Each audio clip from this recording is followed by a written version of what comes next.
Menu vstupná stránka Ministerstva kultúry Slovenskej republiky.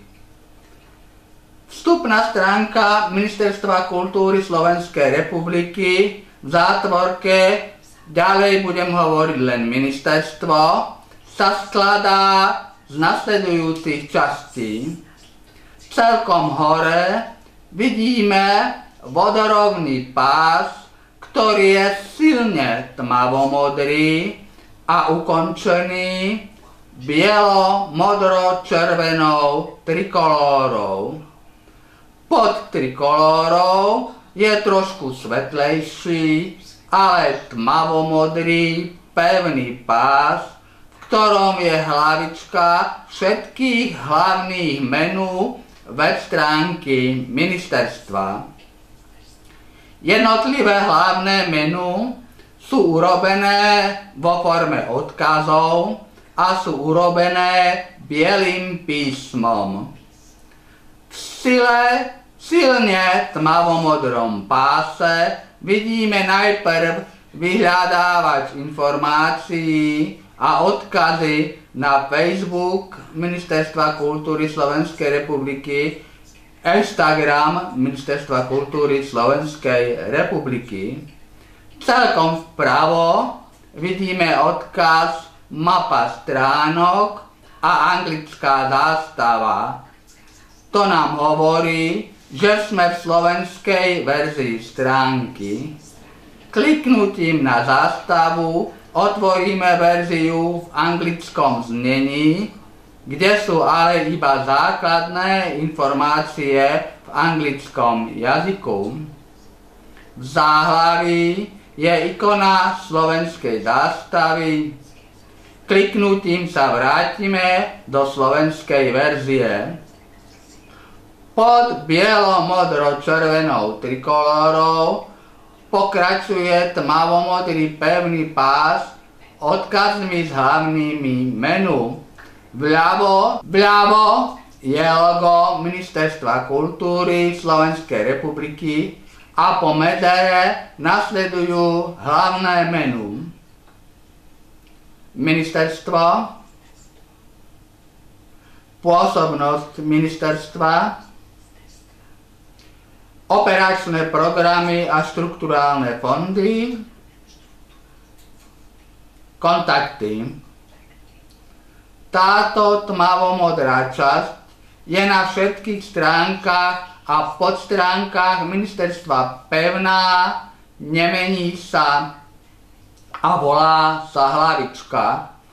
V ďalších textoch budeme preto hovoriť alebo písať v hlavičke podstránky a máme na mysli tento tmavomodrý pás.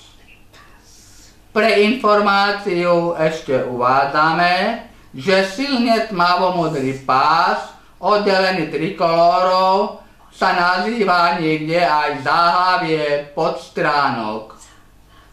Vstupná stránka Ministerstva kultúry Slovenskej republiky je svojou štruktúrou iná ako stránky hlavných menú, ktoré sú uvedené v tmavomodrej hlavičke. Preto teraz popíšeme túto vstupnú stránku a potom štruktúru hlavných menú popíšeme ďalej. Pod touto tmavomodrou hlavičkou je názov vstupnej stránky veľkým písmom Aktuality. Ďalej sú na bielej ploche dva zvislé stĺpce. Sú rozdelené približne na polovicu. V ľavom zvislom stĺpci je najnovšia aktualita alebo najdôležitejšia aktualita. Zvyčajne má väčšiu fotografiu a pod ňou je názov vo forme odkazu.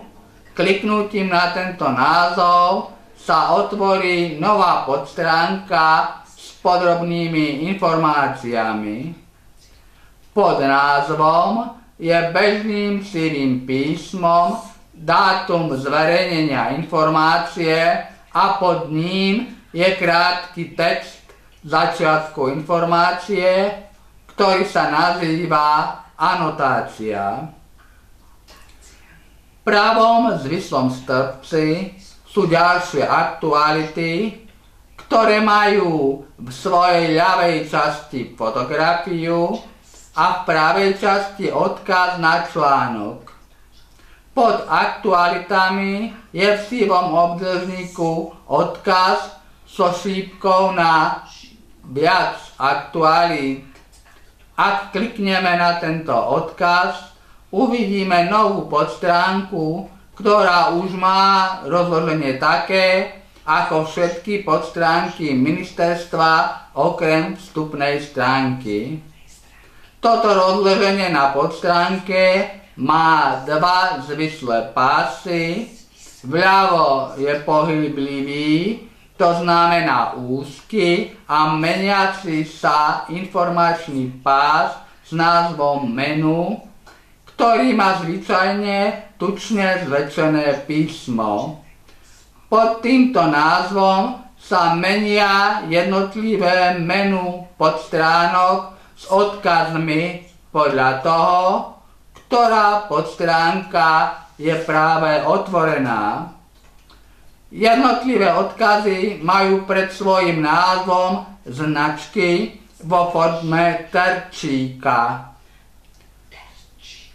Podstránka, ktorá má ďalšie členenie, teda je tam menu ďalších podstránok, má pred svojím názvom plnú čiernu šípku smerom k tomuto odkazu.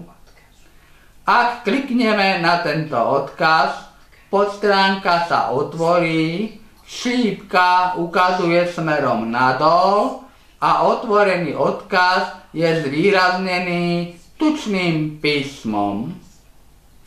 Pod ním sú potom jednotlivé odkazy na súvisiace podstránky. V pravom širokom páse sú potom podrobné informácie patriace k otvorenému odkazu. Chceme oznámiť, že na našom centrálnom informačnom portáli pre osoby so sluchovým postihnutím, kde budeme informácie z ministerstva v posunkoch uverejňovať, máme jednotlivé odkazy očíslované. Tieto čísla nemajú s ministerstvom nič spoločné, my sme ich tam dali preto, aby sme sa my, ale aj vy, ľahko na našom portáli orientovali, pretože tých podstránok je veľmi veľa.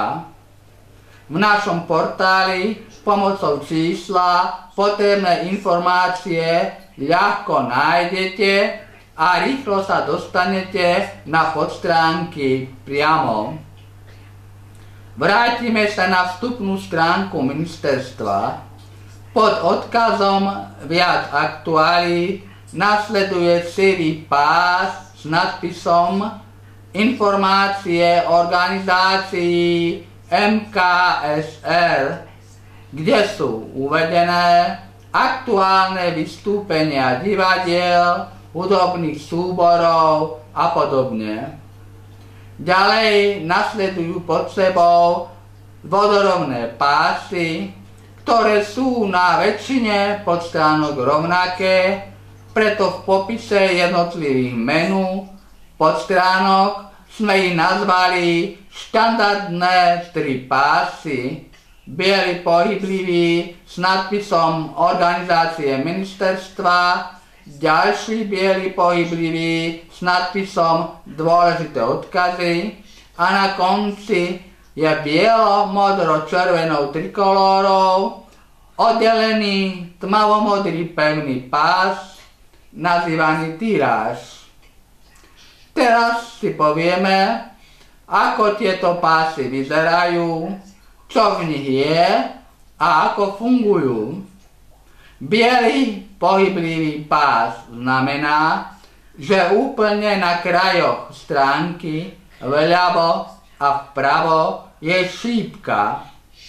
Pokiaľ na niektorú z nich klikneme, vnútri pásu sa nám pohybujú informácie, a to buď logá jednotlivých organizácií, ktoré riadi ministerstvo, alebo obrázky s odkazmi na dôležité domáce alebo medzinárodné inštitúcie alebo informácie. Pokiaľ klikneme vo vnútri na niektoré logo alebo obrázok, načíta sa nám v počítači príslušná podstránka s informáciou, ktorú ten odkaz má. Tieto pohyblivé biele pásy nie sú na všetkých podstránkach, niekde sú vynechané. V našich popisoch je vždy uvedené tam, kde sú. Na konci je spomenutý tmavomodrý pevný pás, nazývaný tiráž. Takto sa nazýva v tlači. V knihách väčšinou na poslednej strane alebo na internetových stránkach vždy na spodku oblasť, kde sú najdôležitejšie informácie alebo informácie, na ktoré chce vlastník či vydavateľ upozorniť. Tu v tmavomodrom pevnom vodorovnom páse úplne vľavo v čase písania tejto aktualizácie v októbri 2024 sú kontaktné údaje ministerstva. V strede pod názvom Užitočné linky je odkaz na dotácie Ministerstva kultúry Slovenskej republiky. Po kliknutí na tento odkaz sa načíta podstránka dotácií Ministerstva kultúry Slovenskej republiky. Celkom vpravo pod nadpisom Operačné programy a štrukturálne fondy sú odkazy na operačné programy Európskej únie v pôsobnosti Ministerstva kultúry Slovenskej republiky, a to IROP a OPLZ. Po kliknutí na odkazy sa nám načíta príslušná podstránka. Úplne na konci je drobným písmom uvedené logo ministerstva, vpravo vedľa neho pokračuje informácia o autorských právach ministerstva. Ďalej vpravo sú odkazy: technická podpora, správca obsahu, informácie o spracúvaní osobných údajov, vyhlásenie o prístupnosti, kontakty a mapa stránok. Naša aktualizácia 25. októbra 2024.